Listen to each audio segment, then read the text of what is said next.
Political churning की शुरुआत है क्या?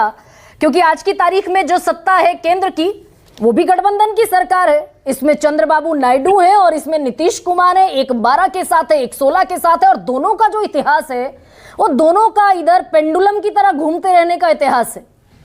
तो अगर ये महाराष्ट्र की बात जो योगेंद्र जी कर रहे हैं और फिर झारखंड की, और बिहार इसको और सीमेंटेड कर देगा, तो बिहार चुनाव से पहले क्या उस नेशनल पर्सपेक्टिव में भी चर्निंग की शुरुआत दिखेगी? नमस्ते गरिमा जी। प्रणाम सर। देखिए, मैंने शायद आप ही के प्रोग्राम में 2-3 हफ्ते पहले कहा था कि मोदी जी का डिक्लाइन शुरू हो चुका है, और आपने कहा था कुछ की वेरी बिग स्टेटमेंट या कुछ इस तरह की बात। मैंने कहा था ये बिग स्टेटमेंट नहीं है, क्योंकि ये इस तरफ इंगित या इशारा हमें 2024 के लोकसभा चुनाव में मिल गया कि उनका डिक्लाइन शुरू हो चुका है। अगर उनका डिक्लाइन शुरू नहीं हुआ होता तो बीजेपी मेजॉरिटी का आंकड़ा मिस नहीं करती। 240 पे सिमटना, जिसमें एक बड़ी विजय मेरे हिसाब से सबसे क्रूशल था उड़ीसा में उनका क्लीन स्वीप एक तरह से, नहीं तो वो 225 220 पे रह जाते। तो बहरहाल वो एक अलग इफ्स एंड बट्स की कहानी है। बट उनका डिक्लाइन शुरू हो गया, जैसे अभी योगेंद्र भाई कह रहे थे, वो तो एक उसके लिए हमें, मैं कह रहा हूं थोड़ा सा जो मैं डिफर करता हूं, हमें आने वाले चुनावों का इंतजार नहीं करना है अनलेस की बड़ी अनएक्सपेक्टेडली वो ये जीत जाए महाराष्ट्र वगैरह। महाराष्ट्र सबसे अभी क्रूशल स्टेट है अपकमिंग इसके बाद, क्योंकि बहुत रेलेवेंट राज्य है, सीटों की संख्या में नंबर 2 स्टेट है भारतीय राजनीति में, लोकसभा में प्रतिनिधित्व। और महाराष्ट्र में अभी जो जमीनी हकीकत लग रही है, और ये दिख रहा है कि सरकार चुनाव ही नहीं करवा रही वहां, इसीलिए क्योंकि सरकार को भी कहीं ना कहीं ये समझ है कि महाराष्ट्र हारेंगे तो महाराष्ट्र का बड़ा मैसेज जाएगा। इस बात से मैं कंप्लीटली सहमत हूं कि उल्टी गिनती अभी नहीं कह सकते। इनफैक्ट उस पर मेरा थोड़ा पर्सपेक्टिव और भी फर्क है। देखिए, अगर भारतीय लोकतंत्र का आप इतिहास देखेंगे तो जितनी माइनॉरिटी गवर्नमेंट्स रही हैं, वो जितने स्टेट इलेक्शंस लूज करती हैं उतनी कहीं ना कहीं मजबूत होती जाती हैं। प्रधानमंत्री का जलवा और इकबाल कम होता जाएगा, लेकिन सरकार की स्थिरता और मजबूत होती जाएगी, क्योंकि उसका लॉजिक है बड़ा सिंपल।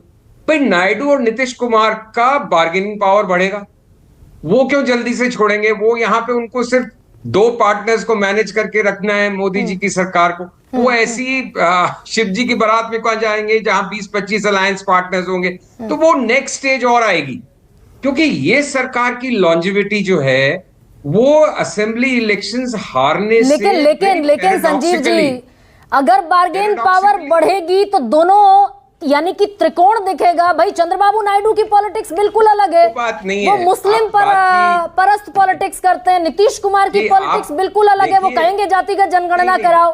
तो ये फंसी हुई सरकार जो रिवोक करते करते अभी 3 महीने में 5 फैसले रिवोक कर दिए, ये और फंसती हुई दिखेगी क्या? यही तो गणित है।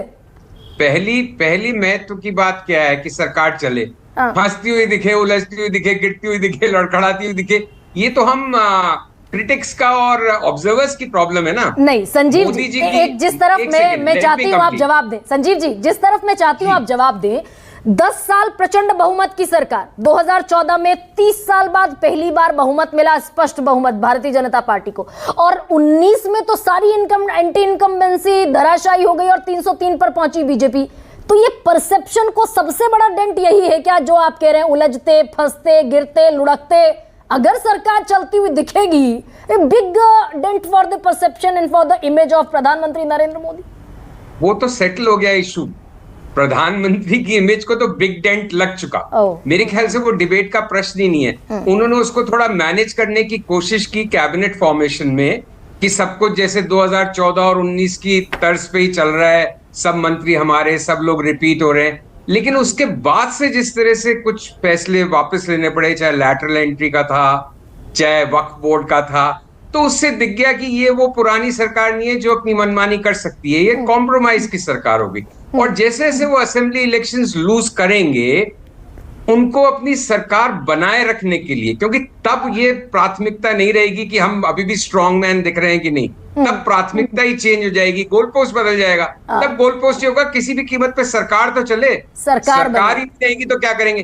तो वो कॉम्प्रोमाइजेस करेंगे, ज्यादा कंसीड करेंगे टीडीपी और नीतीश कुमार को, और टीडीपी और नीतीश कुमार के लिए भी ये सबसे इजी सिचुएशन होगी, क्योंकि वो अगर कोई तीसरे भानुमति के पिटारे में उलझ गए इंडिया सरकार में, तो वहां तो 20-25 नीतीश कुमार और नायडू होंगे। तो एक अकेला सब पर भारी। संजीव जी, मैं तो इस तरफ प्रधानमंत्री नरेंद्र मोदी ने संसद में देश की नारे बहुत पुराने हो दिया। गए, एक अकेला सब पे भारी और फलाना, ये बातें अब कोई करता ही नहीं। तो वो क्या यही